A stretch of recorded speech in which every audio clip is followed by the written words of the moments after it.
one person can stand up and speak up and be the light in that kind of situation. There are others who are maybe on the pathway but don't have that courage, that go, oh, hang on a minute, I resonate with what they're doing, and I'm actually going to speak up, or I'm going to support them, whether that's publicly or silently. Mhm. It's still moving us towards progress. So it often comes down to one person, and one person of influence can make a huge difference. We are represented. We are represented. We are represented. Welcome to Represented, the podcast. I'm Aniki Shuru, racial equity coach for online business owners who want to be intentionally inclusive by building a business that is racially equitable. I created this podcast to normalize a conversation around racial inclusion so that fear is no longer the barrier that gets in the way of doing this work. This isn't about perfection, it's about progress. Whether you're taking your first steps or you're well-versed in the journey towards racial equity, this space is for you. So welcome home, friend. Let's get started. From coast to coast, around the globe, we are represented. We are represented. We are represented. Gosh, where do I even begin with Elizabeth Lang? This conversation, for me, has been so deep. Elizabeth is not surface level. She is deep as it gets. This conversation that I've just finished recording with her, we've gone way, way over the allocated time. She is somebody, when you ask her a question, she just doesn't answer surfacely or just lightly. She goes deep. She gives examples and more and just expounds on it. And I felt like I was a student again. She's shared things that I myself teach and talk about and hold space for, but she's just gone deeper and just allowed the understanding and the knowledge to sink in deeper. For me, I always say that I am a student for life. This is work that I'm continually learning. I'm educating myself. And there's one particular analogy that she uses about how racism is so subconscious. You know, a lot of people tend to say and think, I'm a good person, I'm nice, I have lots of people from racially diverse backgrounds, friends. And so this is great work that is being done, but it needs to get to those people who are very exclusive, those people who are not inclusive. And so this message and this work needs to get to them. And yes, it does, but this message is for all of us. And the example she uses in our conversation about a little girl, two little girls, a white girl and a black girl, and just an experiment that was done. And you've got to listen to that bit in the podcast. I'm not going to give it away. You just have to listen. I loved this conversation. This is one that I highly recommend. Listen, come back again and listen, and then come back again and listen again, because you'll be getting different things and things will just go deeper and deeper as you listen, and your level of awareness and understanding will grow immensely. But before I take you to our conversation, let me tell you a little bit about Elizabeth. Elizabeth Lang is the founding CEO of Diversity Focus, a research and training consultancy that focuses on workplace culture, diversity, equity, and inclusion. Elizabeth has a background in community development, tertiary teaching in social sciences, and qualitative research. She is a seasoned speaker and has presented on national and international platforms, including the United Nations in Geneva, Switzerland. In line with her passion for gender equity and inclusion, she is currently completing, no less, her doctorate studies at Curtin University.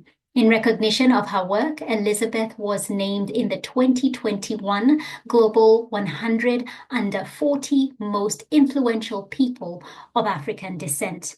Without further ado, here is Elizabeth Lang. Hey there, everyone. Welcome back to another episode of Represented Podcast. And if you're not a stranger on these streets of Represented, then you very much know my next guest, Elizabeth Lang.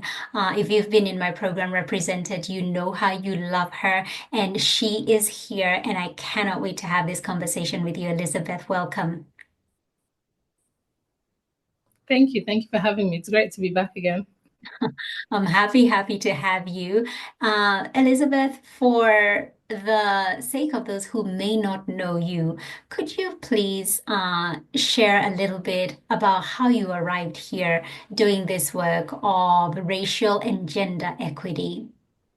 Yeah, absolutely. So my story does not begin in Australia. So my family and I moved here when I was a child. I was 10 years old when we moved. I was born in what is present-day Sudan, which is a different country to South Sudan, which is where my folks originally come from. And I spent the first 6 years of my life in Sudan. And then at the age of 6, we moved to Egypt. And a wise decision on my father's part to relocate the family to Egypt because of the civil war between the North and the South.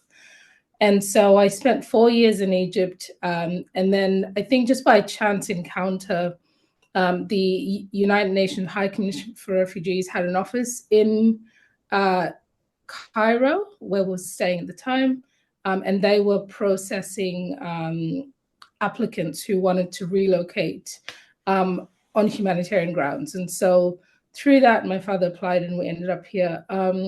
Now, a foundational part of, I guess, my story that links actually to why I do the work that I do and the influence that my father's had on my life is growing up, because of the Civil War, he'd always been involved in the freedom movement.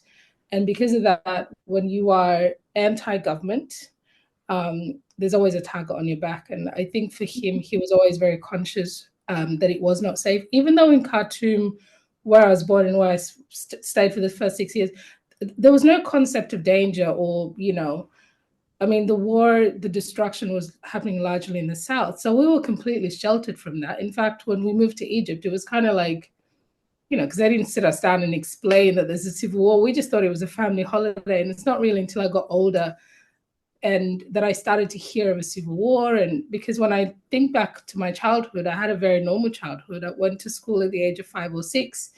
I lived in a peaceful neighborhood, etc. But I think that's also the nature of war, is that there's many different narratives. And I think often people think of war or, refugee status in very particular kind of narratives of, refugee displacement, etc. I was very lucky to have been, that's not anything that I've ever witnessed or experienced. But because of his political activities, we were at risk. And so he relocated the family to Egypt and then again to Australia. So that's how I guess that's how we ended up here. And then I've lived here pretty much, majority of my life now. And a part of why I say that that's linked to why I do what I do, because having grown up around my father, he had a very strong influence on who I am as a person, on my outlook. And I remember I would have been about 14 or 15. He used to write these letters to the government about various human rights abuses. He was very old school. So initially he used to handwrite and he wrote in cursive writing. And then one day out of the blue, he just decided, well, hang on, I've got a teenage daughter who can type. Why am I, handwriting these letters? So what he started doing, he would handwrite them. Then he would hand me a bunch and say, here, type these out. And you can imagine my 14-year-old, 15-year-old self, who had better things to do with my time, was not happy about this. It was enforced upon me. Yeah. I look back at the experience now as such a gift, because being exposed at that age to content around human rights, around injustice, around the important, and also, I guess, being a part of the activity of actually advocating and speaking out against injustice had a firm impact on who I am. And it didn't kind of click until many years later that I thought, wow, when I actually think back to everything I've done, the decisions that I've made concerning my studies, the kind of work that I've gone into, it's always had a human rights basis to it. And that's really where it comes from. So that's how I ended up here. And that's how I guess, a part of just a small snippet into my upbringing and how that's influenced me as far as my father's activities. And then I guess also because he's no longer here, he passed close to 8.5 years ago now. Because he's no longer here, they hold. I see it as such a gift, and I see it as a gift.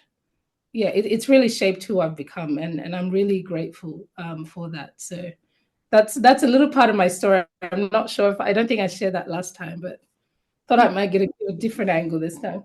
Thank you. I feel like I've heard it, but I've heard it differently this time. Sometimes you hear something and you hear it differently.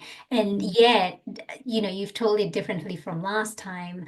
And I can't help but think that you're a mom now, with your own kids. And are they at the age where they know what mommy does? And is it something that you talk about openly?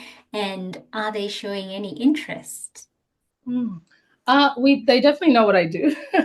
We definitely talk about it openly, but as far as interest, I'm not sure. I think my son is very entrepreneurial, so I can see that in him. It's not necessarily about nothing to do with diversity. He's got other interests, but he's very my daughter, on the other hand, is she's an interesting mix. She's a creative, but also very academic. So she's really good with writing, and so I think they will take whatever paths. But I would be lying if I said that who I am and my journey has not had an influence on them, because they see my work. But also, I think, sadly though, these are things that we've had to talk about because they have experienced racism at school, and they continue to experience racism. In fact, my son had his first experience when he was only 7, and he had an experience where I'm sorry, he was 6. A 7-year-old white boy said to him, "Get your black African hand off my book." And had the teacher not called me, sorry, the school principal, had she not called and quoted those words on the phone and said, "Elizabeth, this is what's happened today. I don't want your son to feel like he has to utter those words to you, but this is what another child said to your son, and this is how we're addressing it," etc. So that's the first kind of I guess, raw experience that at least I'm aware of. And they've continued to experience. So my son is now, he's nearly 12 next month, and my daughter will be 9 next month. But sadly, they know about racial injustice because they're not immune from it. And so conversations in our household are quite, I guess I would be irresponsible as a parent if I don't have these conversations with them, because they do. My son gets called the N-word at school every now and then. People, there are things that happen daily. And if we're not having these conversations, if I'm not kind of speaking life into them, if I'm not encouraging them or talking through scenarios on how do you respond to different things, then I'm setting them up for failure. That's the reality of being a dark-skinned Black person living in Australia. And so these are conversations that we have had and continue to have in our household. But I think for me, obviously there's the racial trauma associated with these experiences. But I also know that for me as a Black woman, I have a responsibility and an obligation to ensure that I'm raising them in a way where they have the courage and the strength to speak up for themselves. And I always tell them, I'm always here for you. And they know, like, I'm the first one in the office, And even my son one day said, I think he overheard one of the kids in the neighborhood, another African kid, explain something that happened and how he wasn't sure how to tell his parents. And then he goes, I'm telling you, if that was my mom, she'd be in the office first thing in the morning. So they know that I'm a fighter, and they know that I will always speak up. But I always tell them, look, I'm a huge advocate for you, but you have to be your first and biggest advocate. So I think that's really important. And I think that that's something that for any Black or brown parent raising children in Australia needs to be mindful of, that responsible parenting as a Black person is actually preparing them for the reality of the world. And it's not about traumatizing the child, because they will experience these things. It's about preparing them. So yes, sadly, ongoing conversations, but I think there's also moments of joy and Absolutely. things to celebrate as well as part of all that. I have to hand it to that principal who did give you a call and tell you what happened, because a lot of times in schools, in institutions, these are things that are covered up, or it's like, oh, he didn't mean it, or he didn't know what he was saying. We dealt with it, and that's that. You may never hear it, or you hear it from your son much later on. Really, really have to acknowledge that principal for what they did and giving you the call. And so, Elizabeth, how do you deal with this? Do you have conversations with the school? Are they educating their staff? Is there a way in which they deal with these things? Are there policies in place? Students being educated, the harmful use of the N word and all the things that come with, the racial slurs. Are they being educated? I think as far as, so I'll talk in several layers. As far as the school that my children go to, and for context, that experience that my son had when he was 6 is a different school to where he is now. Right.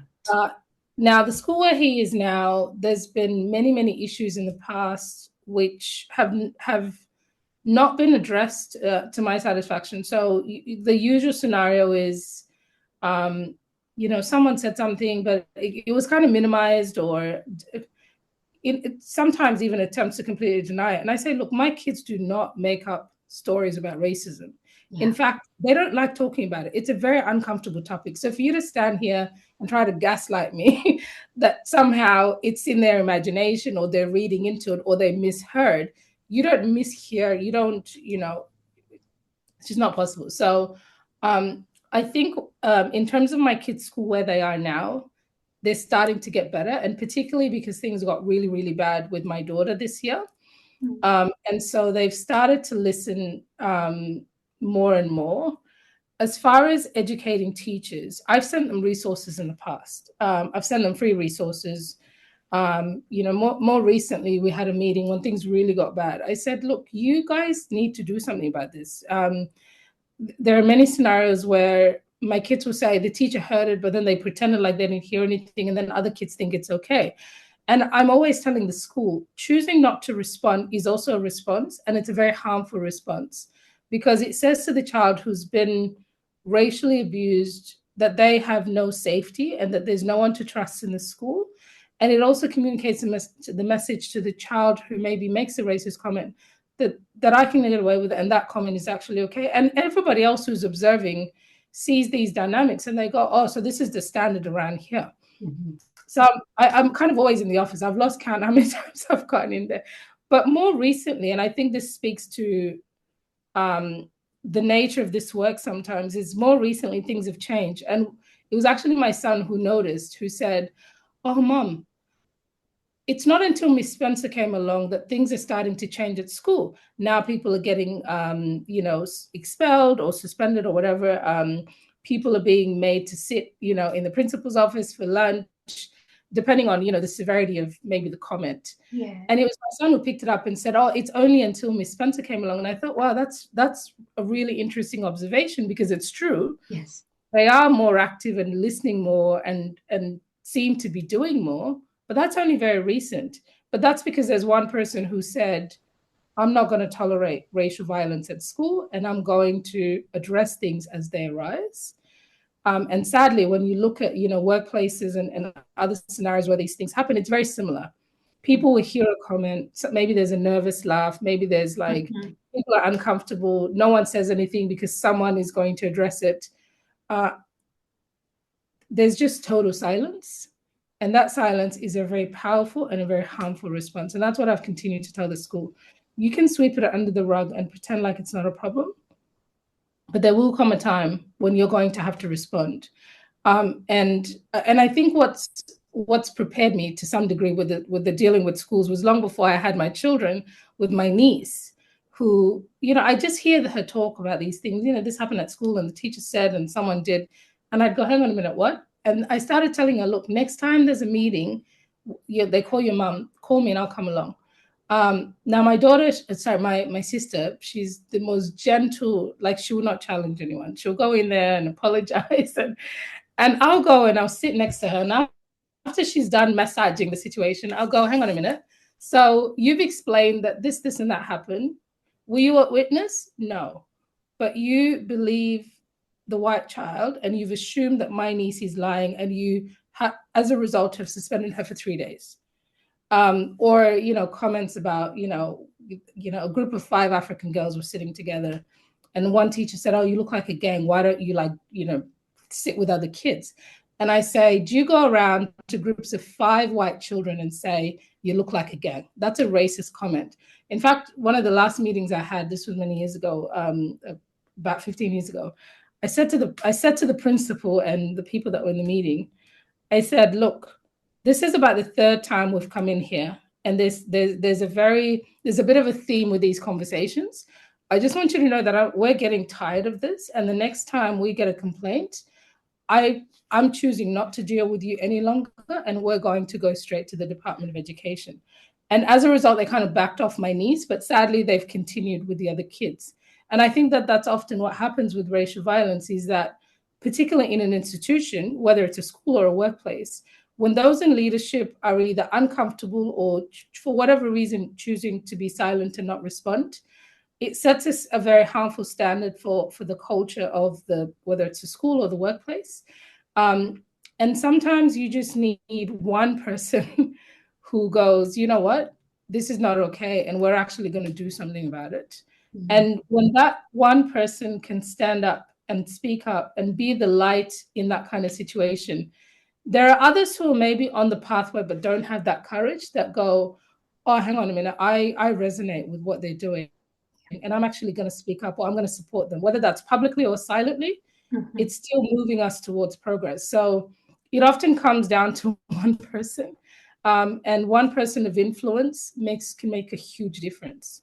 It can, and it takes me back to a lot of the conversations that I have with my students inside my program Represented, and they say, Annie, I'm only one person. What difference can I possibly make? Let this be a very real example to you that one person can make a difference. Miss Spencer, and for your son to pick up on that and go like, it has been different since she's come along. This is not being tolerated anymore. It only does take one person.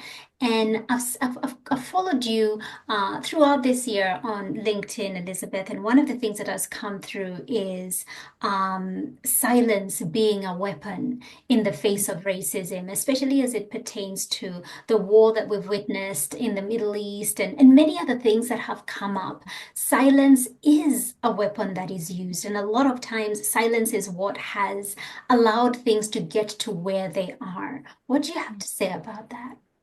Yeah, I silence is a huge weapon. And I think, you might have seen that I shared a post recently about the damage, the destruction that silence has and creates, because it sends a message. And I think sometimes people go, well, I don't know what to say, so I'll just not say anything. And it's like, no, you cannot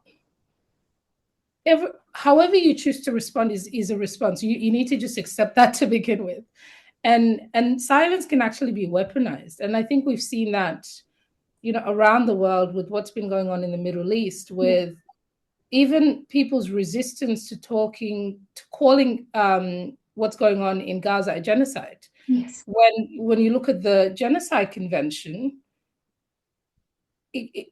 that's what it is. When you look at the International Court of Justice, it's been named a genocide. Like, there are genocide experts who evaluate these, international crises, but for people to still turn around and say no, or for people to somehow minimize what that means by trying to justify and finding scenarios to say, but this, but that. But it's like, hang on a minute. The moment we say but, we've completely dismissed, whatever it is that came before that statement. Because if we say, yes, there's death and destruction, yes, there's violence, or there's ethnic cleansing or any kind of mass violence, and then we say but, like what more can you say after that? And it's been incredibly sad, and I think the media's obviously had a huge influence in shaping public perception, but I also think that the masses for generations have been conditioned to see human beings in a particular light to such a degree that people have almost been conditioned or desensitized to the suffering of some human beings. Absolutely. So we find ways to justify mass, acts of violence when they're perpetrated against some groups, but we would be up in arms if the same acts of violence were perpetrated against another group, regardless of the reasoning. Like, we wouldn't even look for reasons. Yeah. We would start with, well, hang on a minute, you cannot destroy human life and you cannot kill innocent people. And that's where the conversation ends. There's no buts with certain individuals or certain communities, but there is a but when it comes to some forms of human suffering. And I think that it's a part of the reason why we all have work to do, because I think people often think of racism in very kind of extreme, over, obviously, white supremacist violence and, killing and murdering, that is racism. But people also don't understand that racism is a continuum. And it starts up here in terms of how we see each other, how we see ourselves, and how we see others. And so our empathy shifts and changes towards different communities because we've been conditioned to see particular, racial groups. For example, if you were to see something in the media about a white person who's experiencing pain, people are more likely, and there's been experiments done, like you can see it on like visually. I think there was something online where they showed a little black girl and a little white girl, and the response was so different. So the child looked like they were alone in a kind of busy mall area, with a little black girl, the same age, probably about five or six. Everyone walked past her. No one even noticed that a child was alone. The little white girl, it took seconds for someone to come up to her, kneel, and you can see that they were asking, where's your parents? Are you okay or whatever? And so you kind of go, hang on a minute. All of those people who walk past a black child, they were not consciously thinking, I see a little black girl and I don't care about her well-being and I'm just going to pass her. They were not consciously thinking about being racist. It was a subconscious conditioning that led them to not even see the child as potentially being in harm's way or potentially needing help. And I think people need to understand that it's much deeper than someone making a racist comment, than someone choosing to cross the street because they see, a black person or Aboriginal person. And I say that because when you talk about racism against Aboriginal people in Australia, it is the absolute worst.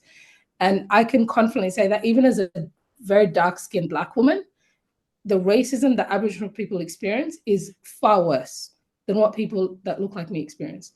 So I think there's that dynamic, but people need to understand that it's a deep conditioning. And until you start to do the inner work, people focus on, the cosmetics. That's not where the change is. It has to start here on the inside in terms of how we think, how we see ourselves and how we see others. And everybody's got work to do, including Black and brown people, because there's also the reality of internalized racism and internalized inferiority and how that shows up in the way that we behave, in the things that we do, in the decisions that we make. We all have work to do. But I think, it doesn't serve us when we think of racism as these extreme acts of violence. You don't have to join the Klan to be a racist.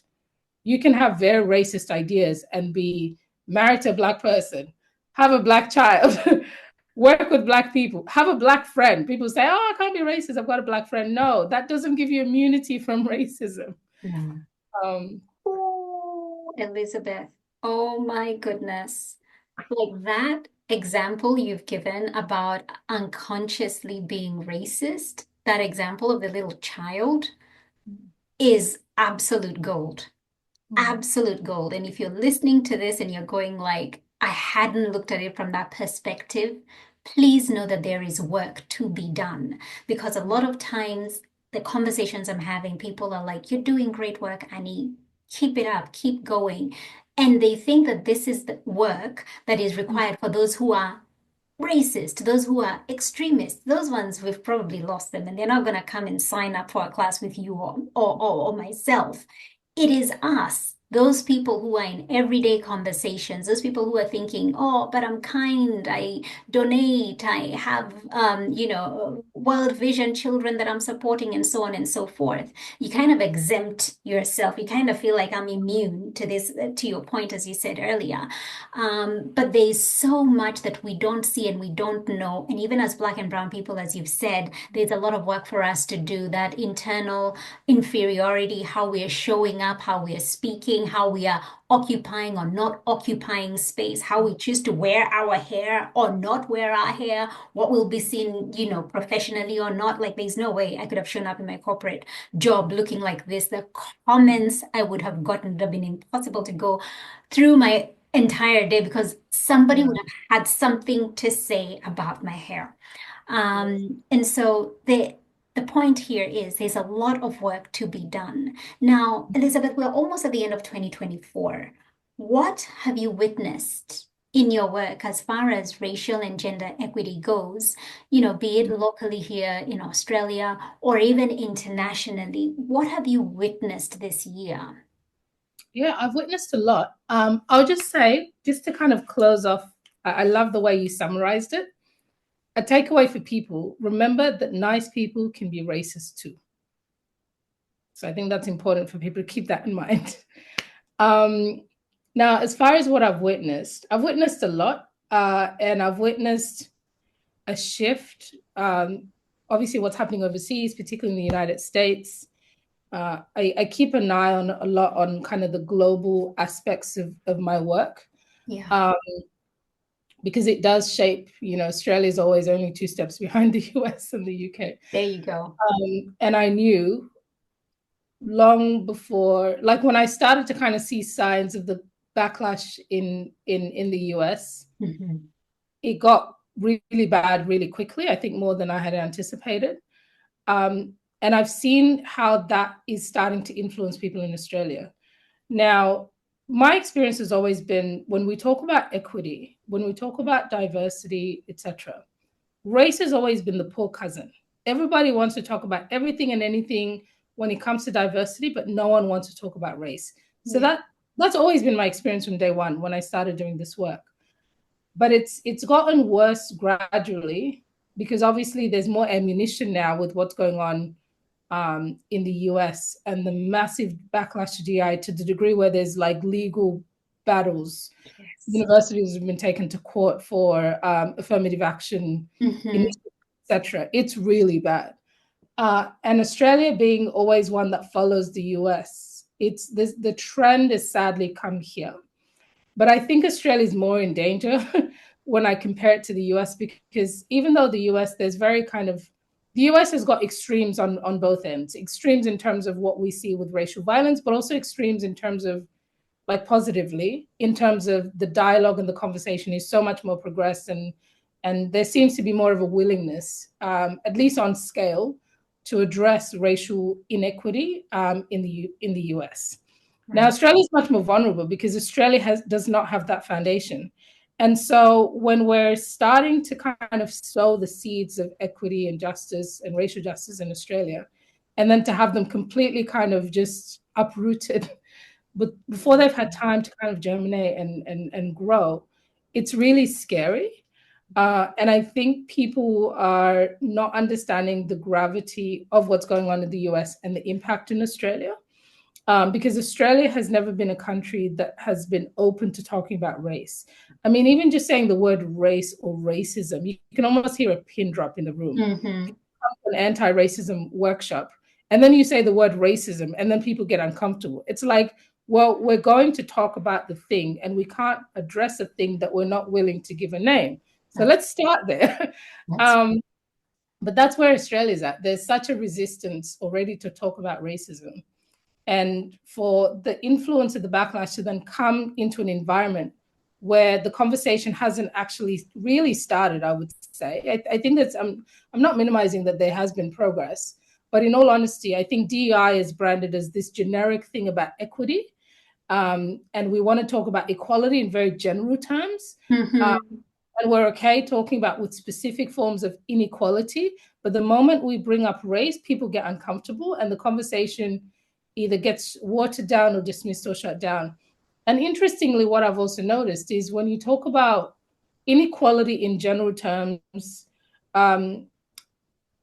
if you zero in on a specific form, say you're talking about inequality in terms of people with disability, or say you're talking about LGBTQIA+, or say, whatever form you're talking about, people understand that is the inequality that we're addressing. Now, interestingly, when we talk about race, people say, but what about people with disability? But what about LGBT rights? But it's like, hang on a minute. We're not saying that those forms of inequality and oppression are not important. They don't exist. But why are we attempting to divert the conversation by trying to say, but what about so-and-so? Yes. And when we talk about those other forms, I've never heard anyone say, but what about race? Never. Wow. And why do you think that's the case when it comes to race? Why do you think there's the but what about? I think it's an attempt to not have the conversation, and it's an attempt to completely shut down the reality of racial injustice. And then people say silly things like, I don't see color. And yes, I understand the intent behind that comment is, you don't judge people on the basis of their skin or whatever, but we all see color. And if we didn't, you wouldn't even be making that statement to begin with. That's it. It makes no sense. But it's a complete attempt to completely, again, silence the conversation and to not have dialogue about this. And I think it's also an attempt for people, because no one wants to unpack their inherent racial bias or the racism that they've internalized. And people, no one wants to go there. It's an uncomfortable situation. And so we would rather distract ourselves when we're having these conversations, says, but what about so-and-so? What about this form of oppression or inequality? Is that not equally as the same? But it's like, hang on a minute, this is not a hierarchy. We're not minimizing any other form of oppression. But if we're talking about racism, then we have to talk about racism. But there's such an attempt to completely silence again, silence as a weapon. Yes, absolutely. Used massively. Ooh. Elizabeth, you have just brought masterclass after masterclass. Like each question can just be an entire talk, an entire workshop that we can just sit here and unpack. I want to change the conversation a little bit. I know you've been working on a new innovation around something that you're calling main caps. It's an Australian-based venture, ensuring accessibility to water sports for individuals with, big hair, voluminous hair. How did that come about? Because, oh my goodness, I remember when I was in high school and in primary school, and swimming was just one of those sports that we did it. But the girls, our hair, like you had to have it braided, and when you had it braided, it couldn't fit in those Speedo swim caps. You know how tight and thin they're so the small. Speedo, and they'd rip, and my mom would get so upset. She's like, "We only bought this the other day." What? And then they had others that were thicker, but boy, they looked nasty. You're like, I wear this to school. I wouldn't have any friends. So tell me about main caps. Yeah, so main caps is still in development. I would say that we haven't quite launched yet, but I'll talk about it and how it is I came about to kind of think of the idea. Now, again, similar to yourself, I dreaded swimming in primary school, and for me, I remember actually a time, it would have been maybe as because when I came to Australia, I started in year 4. It was early on, but I remember hating swimming, absolutely hating swimming. And at the time, my young self didn't think it was because of the swim cap, but when I look back, it actually was. And it's not until my daughter came along, and so one day we were, organizing for swimming, and then we're like, hang on a minute, there's no cap that actually fits her, and she always had braids. And I remember the anxiety. Like I remember a moment where it's like I zoomed out into my, 11-year-old self hating swimming as I was having this conversation with my daughter. It was like a flashback. Then I was like, hang on a minute. There's no Australian-based swim caps for people with big hair. Like it just came from. And so I started searching, and then I actually learned that there was a company who provides swim caps based in the UK, and then there's others, like there's one in South Africa that's also quite big, etc. But I was like, yes, there's ones out there, but it'll take a couple of weeks for me to receive this cap. There's nothing in Australia that is for me, for my daughter. And so that's really where the idea came from. I was like, hang on a minute, we need swim caps with big hair. And we need it to be local and Australian based so that no one has to wait 3 weeks when the swimming program is next week. That's really where it came from. And also, I guess, in terms of accessibility, I mean, I want our kids to be able to enjoy swimming, but also it's a life skill. And so when we resist swimming because we have a barrier to do with our hair, because in the market there isn't anything that kind of meets that need, then it actually leads to other issues as well. Where when you think about water safety, when you think about, people developing, skills around swimming and the safety of having those skills, like that's completely taken away from our communities. So that's really where it came from. And then I started to think about it. I was like, actually, and obviously I was thinking about my daughter and I, but it's something that can serve so many people, because there's white people with voluminous hair, there's white people with dreads, there's white people get their hair braided, there's people who have big hair that they can't fit into a traditional swim cap. And so that's where the idea came from. And also I was thinking, because I started asking particularly my daughter for her advice, because I know she will not wear this ridiculous thing. I'm like asking her for ideas, like, would you wear this? Would this appeal to you? She's like, Mom, I would not go out looking like that. I'd rather miss swimming. So they've been helping me actually innovate some of these ideas, but it's still in development.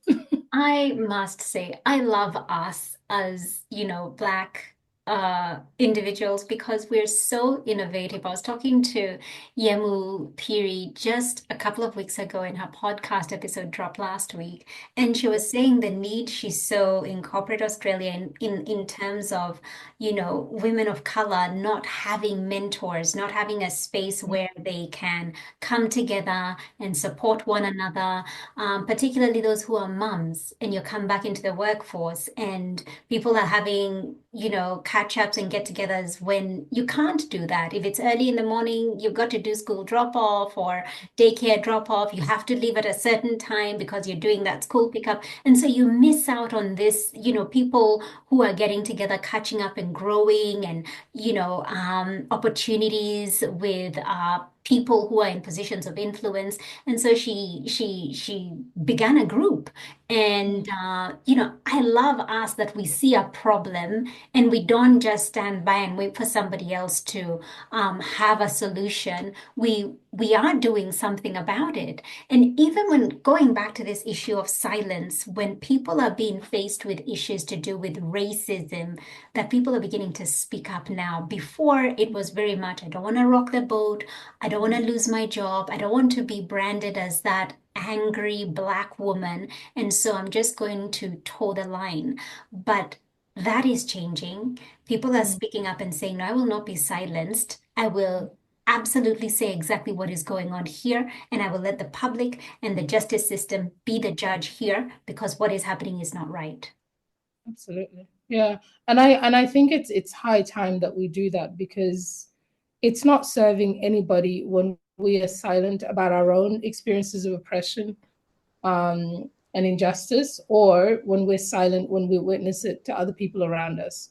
So we have, our first obligation is to advocate for ourselves, but also for others around us who are impacted. There could be someone who, you have a colleague at work who's going through things, and the number of people that, because there's a comfort in not speaking up. There's also comfort and there's a convenience in choosing not to bother yourself with someone's experience of injustice at work. because there is emotional labor involved, and people are often going, oh no, I don't want to get involved, it's too much, etc. But it's like, as uncomfortable as that is, that's an absolute drop in the ocean when you compare that to what that person is experiencing. And where would the world be if we only did things because it served our own interests? Mm-hmm. Where would we be? I mean, that's not the world we want to create. That's not the world that any of us wants to leave behind. And so we have to get more comfortable with being uncomfortable, because that's where the work happens. We don't grow in comfort, we grow in discomfort. And the more I think people realize that, and choose to actively do something, the better off we'll all be in the long run, because we're all interconnected, and all of these issues are interconnected, whether we think of it that way or not. And we didn't get to where we are through comfort. We didn't get to where we are right now having this conversation, or whoever's listening, you didn't get to where you are through just absolutely being comfortable, cushioned, taken care of. You had to do things that made you feel really uncomfortable, cringe, but you made it over to the other side and you just keep going. That is what life is about. You are a highly sought after speaker, Elizabeth. You've been on national and international stages, including the United Nations in Geneva. Tell me about your trip to Geneva, and how did that come about? What did you talk about? Yeah, so the trip came about in, I believe it was in 2020. I did a fellowship with the United Nations. It was a human rights fellowship. It was a 3-week program. It was kind of an intensive human rights training program. And we were the COVID era, so we ended up doing it online rather than in Geneva. But I was an alumni of the fellowship program for people of African descent specifically. And one of the key pillars of that program is looking at racial injustice. And so that's how I guess I was a part of that network. Now, the trip to Geneva, was it last year, I believe, in January, came about because they put out a call out. They wanted a whole bunch of alumni to come into Geneva and to engage on different panels based on their own kind of expertise and experiences. I obviously spoke about racial inequality because that's the focus of my work. And more specifically looking at systemic racism in Australia. And because it is a human rights issue, and I've always seen it as a human rights issue, because racial inequality or racial injustice, it starts off with the idea that you are inherently less than, and that's a very harmful notion. And so I spoke about racial injustice, racial inequality, and the systemic nature of racism in Australia, and how it's infused, I guess, in all of our institutions as well. So it's not, we didn't get to where we are out of the blue. There's a legacy of racist policies inbuilt into organizations and institutions, and that legacy has not disappeared. Yes, things have shifted and changed. Laws have been, disbanded, etc., and laws have been changed. But the legacy that is built into the institutional structures is still there.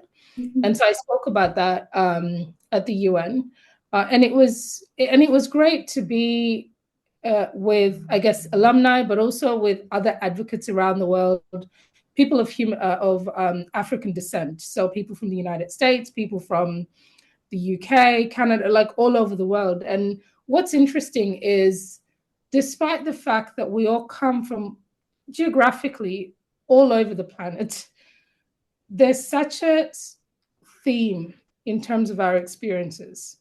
Again, because racial inequality, the root is the same.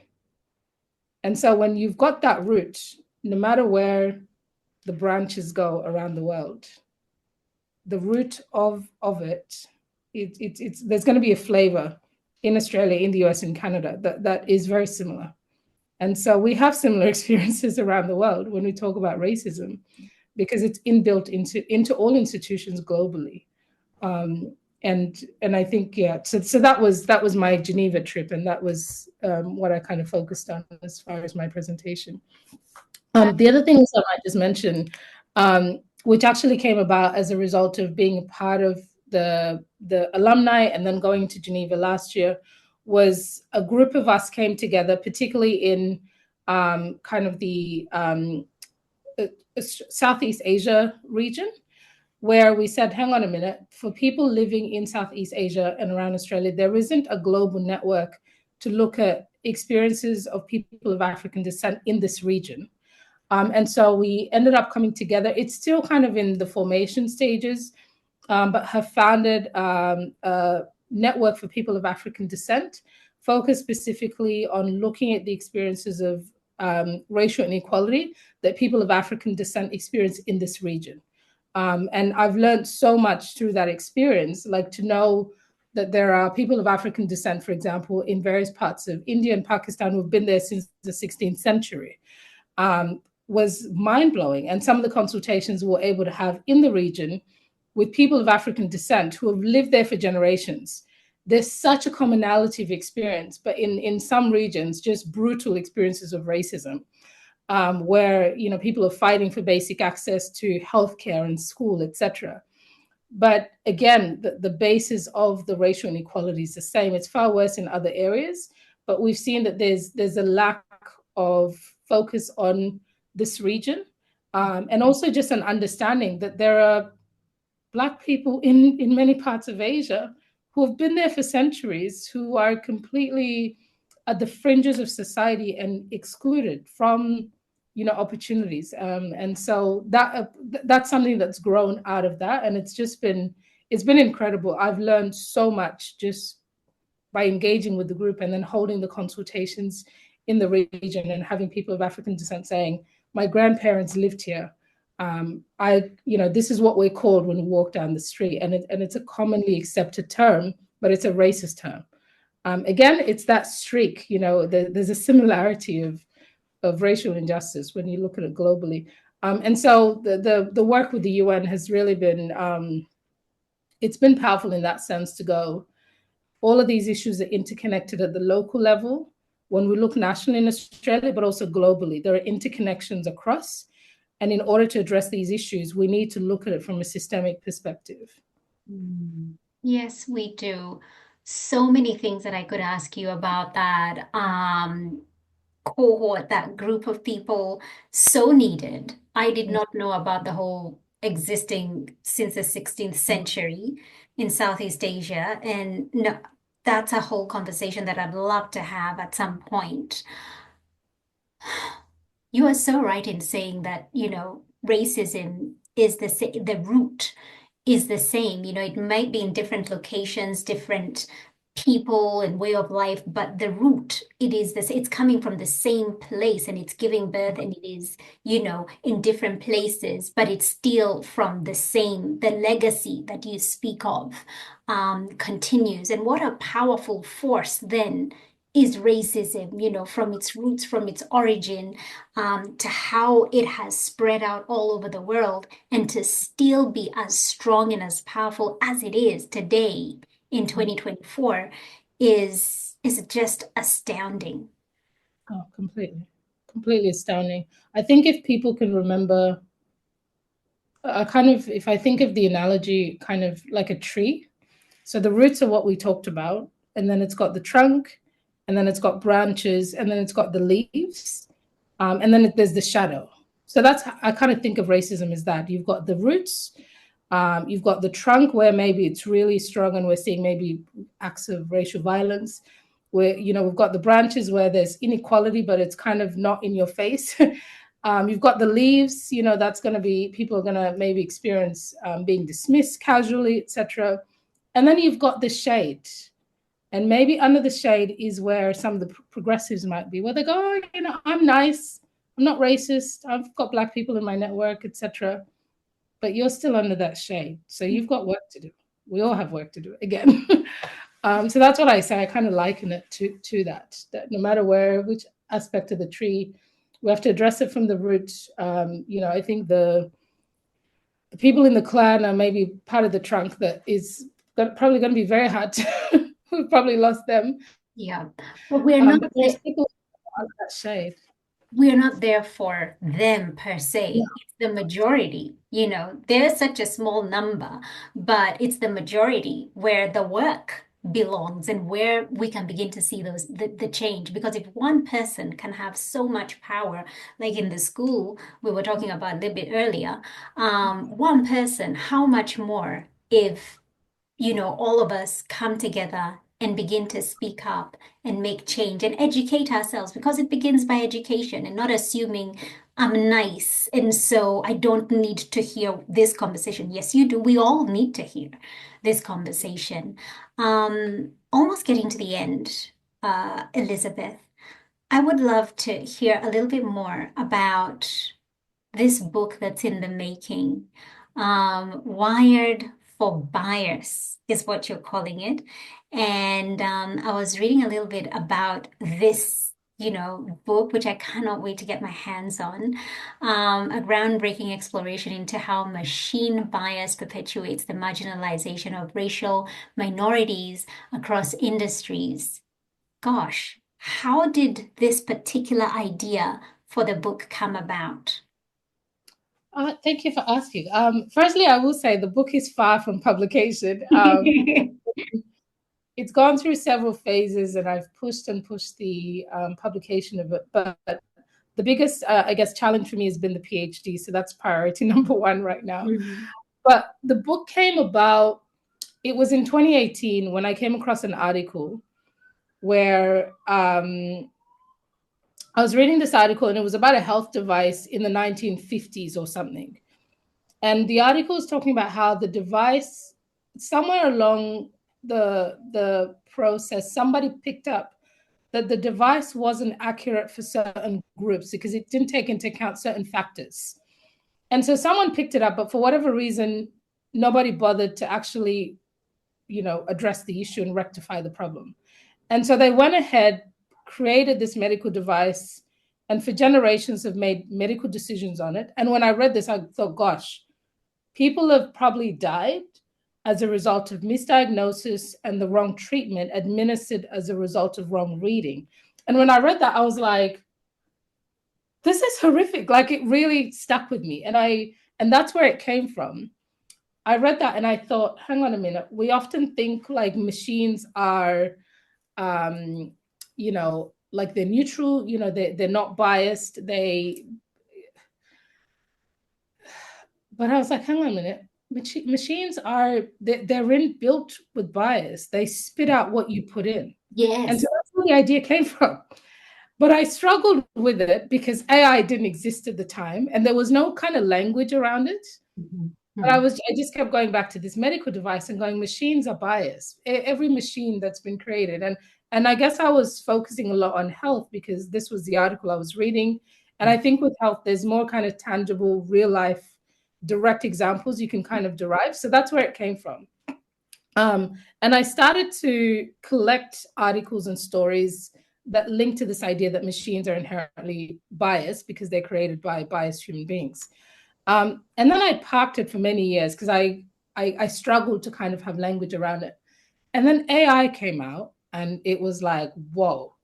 But then shortly after that, actually before the whole AI, as AI was kind of being launched into the world, I came across a documentary called Coded Bias, and I strongly recommend your viewers watch that if you haven't. Mm-hmm. Incredible piece of work by a Black woman in the US, Dr. Joy Bulumwani. Mm-hmm. And she talks about bias in machines, essentially, and how, for example, law enforcement, they're using particular programs to make decisions about the likelihood of criminality. And of course, they're racist. So it'll see a white person and assume that that person is less likely to reoffend, but an African-American person or a Hispanic person is already deemed by the machine as high-risk offender, regardless of history. And they've done tests and experiments to go, this is completely racist. So I shortly after coming across the article, I came across the Coded Bias. I think someone was telling me about it because I was sharing with them about this article. And I watched it and I was completely blown away. So that's kind of the roots of where the idea for the book came from. But I started thinking more and more about the ways in which, particularly, artificial intelligence is here and it's not going anywhere. And I know there's different schools of thought. There are people that are still completely terrified in the corner and going, I'm going to resist it because otherwise it's going to take jobs, etc. Look, similar to the Industrial Revolution, you are not stopping this thing. It's keep going. So when I thought about it more and more, and the way in which AI technology is being infused into every aspect of our lives, and in terms of, in very kind of real and tangible ways, I started thinking about, hang on a minute, when it comes to racism, if say the Australian Federal Police decide to, use a particular software to make decisions around criminality, that is, the fact is, it will disproportionately have a negative impact on Aboriginal people and Black and Brown people. That's a fact. I've seen it already in HR where people are starting to use, and I think this will be interesting to your audience, where people are using AI-based technology to make decisions about candidates. Yes.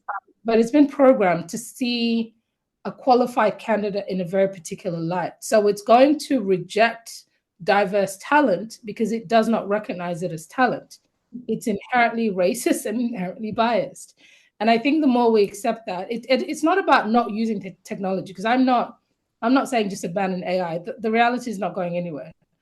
But there has to be more work done at the front end in terms of how the software is developed and how and particularly people using it in places like human resources to make hiring decisions. There has to be a lot of work put in at the front end to ensure that you're not producing inequitable outcomes, because that's going to be inequality on steroids with AI. And the more people realize that and realize that there's a lot of work to be done as it develops and progresses, because it's not going anywhere, the better off we'll all be. Because the last thing we want to do is and AI has the potential to create more damage, as it does have the potential to create a lot of good. But if we focus more on shaping it for the greater good, then we're not going to reproduce inequality that's actually going to set us back like 50 years, because that's the potential of AI. And so that's where the idea for the book really came from. It was the article that I came across about the medical device, being completely mortified that, gosh, how many people have potentially died as a result of this device, and then coming across the Coded Bias documentary. And then, of course, AI en masse now, starting to see examples of how it's being used in HR, and people saying, I used this software and it like gave me a reading that wasn't accurate. Mm-hmm. Or even one example actually that my daughter had, and because it happened so many times that I started to think, no, hang on a minute, she's not imagining this. So there's a little app that's like, it's like it's like a face, and you put makeup on them and you make them look pretty. Mm-hmm. I said, Mom, every time I give her dark skin like me, even if I make her really pretty, I always get a low score. But when I make her white skin, she's like, I can put the exact sort of makeup and similar hair and all that. I can make her look almost identical. But when her skin is dark, I lose the game, or I get a low score. But when it's white, so I was going, oh my God, this is so, even in games for kids. And, she's like, my little 8-9-year-old is angry and going, this thing is so unfair. It doesn't like me when I make it black. I was like, this is part of the AI technology. And if it's not being addressed, it's going to impact every aspect of our society, from HR decisions, from, decisions being made about criminality with police, to kids' games. Wow. Oh, this is chilling. This is really, really chilling. And going back to that conversation we were having about subconscious, you just don't even know the bias is there because you're so wired in a different, you're wired in a biased way anyway. It is chilling, but we need to be having these conversations so that we have that awareness and we're just not caught off guard. We need to be having these conversations. And there's a lot of work to be done in the AI space as far as safety, compliance, integrity of data, and fairness and equity. There's just so much work to be done in that space. I wonder, If there was one thing you'd like to leave as a piece of advice to the person listening or even watching us as it pertains to racial and gender equity, what would that be? Just one thing to leave them with. One thing. I think my one thing would be going back to the notion of learning and discomfort and embracing that. Because, and this is something that I often kind of leave as a takeaway whenever I do training. I say, because people often say, it looks so big. We talk about systemic inequality and racism, and these are huge concepts, and it's baked into our institutions, etc. I'm only one person. I go, every single revolution in history started with one person who said, I've had enough and I will not stand for this and I will speak up. That person influenced the first 5 people around them. It grew to 10, it grew to 100, it grew to thousands, and before you know it grew to millions. So one person has got power if they recognize and are willing to wield that power. It starts with one, but it doesn't end with one, because you need a community of people. And so, yes, one person can make a difference, but it's not one person is going to undo all of this. One person is going to make a decision to stand for equality, and they're going to bring people on board. They're going to inspire people. They're going to encourage people. They're going to have conversations with family members who make racist jokes at the dinner table on the weekend. It could be very convenient and very comfortable to just pretend like you didn't hear anything or nervously laugh or even walk away. But that person has got the power to pull them aside and say, look, uncle, that comment you made the other day, it honestly made me really uncomfortable. And I've been thinking about it. But that person has got the power to influence that uncle who loves them, who sees them as someone who's, this is a person who's dear to them, who does not want to harm them, to go away. I need to think twice before I spit out these ignorant comments that I make, because my niece was hurt or was uncomfortable by what I said. And that person then goes away with some thinking and maybe starting to have some internal dialogue about this. That is the power of one person. We can create ripples of change if we choose to speak up. And we don't have to do it in ways where there's different ways of enacting change, right? But think about the relationship that you have. Who is in your sphere of influence? Who can you speak life into? Who can you encourage? Who can you challenge in ways that other people may not be able to do that? That person's unlikely to come to a workshop that you and I run, like you said earlier. But they will listen to their niece who says, look, I really didn't appreciate that. I was hurt by that comment, or I felt very uncomfortable by what you said.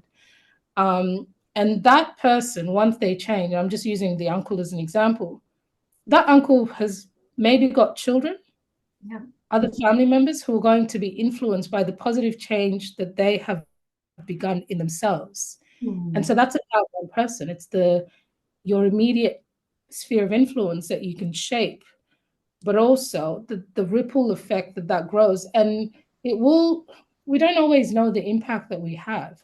We can't always measure it. We don't always know. We don't always, 9 times out of 10, we don't get feedback.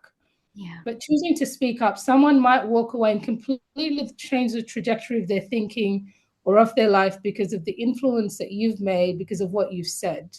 But you've done it with love, and you've done it by holding them, because that's how we win people over. And we can do that naturally when we've got that relationship. I can challenge my auntie or uncle in ways that someone from the public can't, because I've got an intimate relationship with them where I can have these difficult conversations behind closed doors safely, but I can influence them positively. And everyone around them will be better off because of the seed that I've planted. So I think that is the power of one person. And that's what I'd really like to encourage your viewers and your listeners to think about, the fact that you do have power, but you only have power if you recognize that you have it. There's just a quote that I just want to leave people with, because this really resonates. And it is, I want to get the author right, so I can credit the right person. But the quote is that the easiest way people give up their power is by not recognizing that they have it. I think it was, bear with me.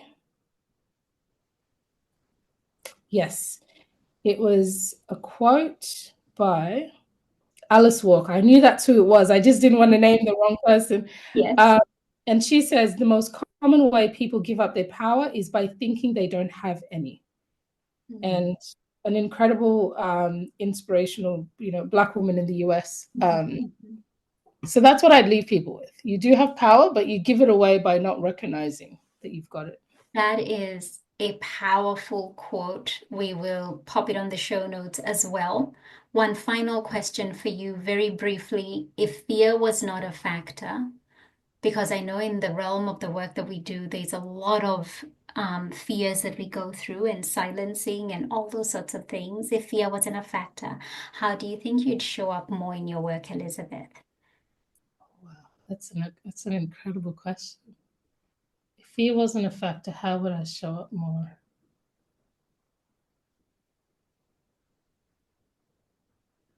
Ooh,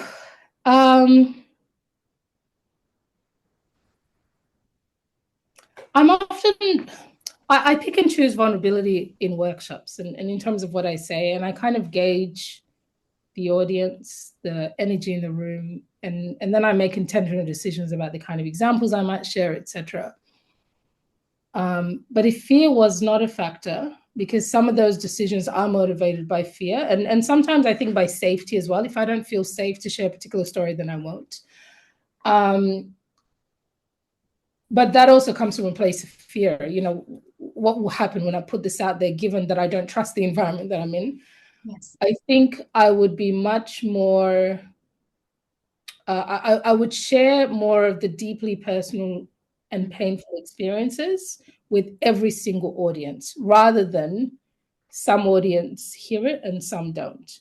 Again, that's often a protective mechanism. Yes. But I know that there's an underlying fear that also, influences that decision. So that's what I would do if fear wasn't a factor. Oh, and I feel you. I feel you on that so much as somebody who does this work too. Elizabeth, thank you so much for your time. I am so grateful. You have shared in a way, sometimes even though you're in this work like myself, teaching, educating, coaching, holding space, there are those times somebody comes and mirrors and says what you've been saying over and over, but say it in a different way, use a different example, and it just sinks in even deeper. I think that image of that Black girl who has been abandoned will stay with me, even though I've seen it so many times and I have had the same reaction as a lot of other, people of color. There's just something that has stayed with me today. Where can people find you if they want to connect with you? Yeah, the easiest way, I've got two websites. One is www.diversityfocus.com.au. The other one is my website, which is www.elizabethlang.com.au. So either of those two platforms, I can be easily found. All right, beautiful. Thank you for joining us today and wishing you all the very best, Elizabeth. Thank you so much. We are represented. We are represented. We are represented. Thank you so much for tuning in. Why don't you go ahead and hit that subscribe button and leave a review so this podcast can reach more online business owners, and together we can begin to normalize racial inclusion in the online coaching space. I'd love to acknowledge the traditional owners of the land where this podcast episode was recorded, the Wiradjuri people in central New South Wales, Australia. Music produced in Nairobi, Kenya by Patrick St. P. Mbaru and Kambua Mathu. Vocals by Joanne Matata. Represented.